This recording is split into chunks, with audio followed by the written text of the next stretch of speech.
Hi, I'm Amy, and today we're going to be talking about controlling bleeding.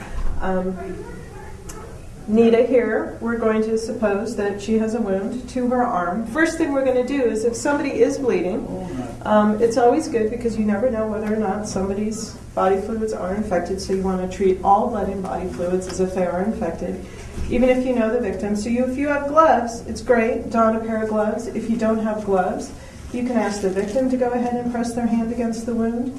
You can use other materials such as t-shirts, a towel that's handy. Kitchen towels are probably the most common thing that people grab in their homes. If you happen to have a first aid kit, which I always highly recommend for people to have in their homes, you can go ahead and press the gauze pad against the wound, applying direct pressure, and most bleeding will stop with direct pressure alone.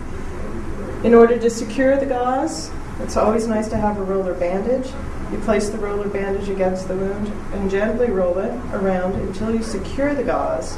It's always good to check for feeling, warmth, and color of the fingers, both before and after you dress the wound. You want to make sure that you're not wrapping the gauze pad too tightly, because if you are, you actually turn the gauze into a tourniquet, which you don't want to do. You never want to apply a tourniquet to any bleeding, no matter how severe it is, unless the decision has been made to sacrifice a limb below the site of the injury.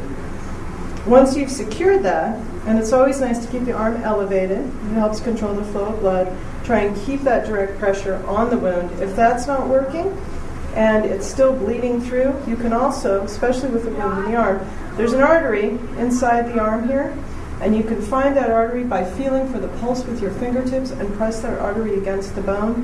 The victim can very often tell you whether or not you've located, because they should start to feel their fingers tingle and lose a bit of sensation. Nita's nodding her head yes, my fingers are tingling. And then you want to gradually release that periodically, because again, you don't want to completely stop the flow of blood to the arm.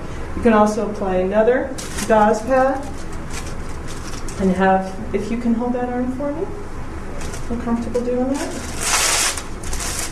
And you can always apply more and more direct pressure. If it's a gaping wound, that is, the edges of the wound do not close. If it's bleeding severely, if it appears that it's going to need stitches, I would recommend that the person be transported to the hospital to be looked at by a doctor.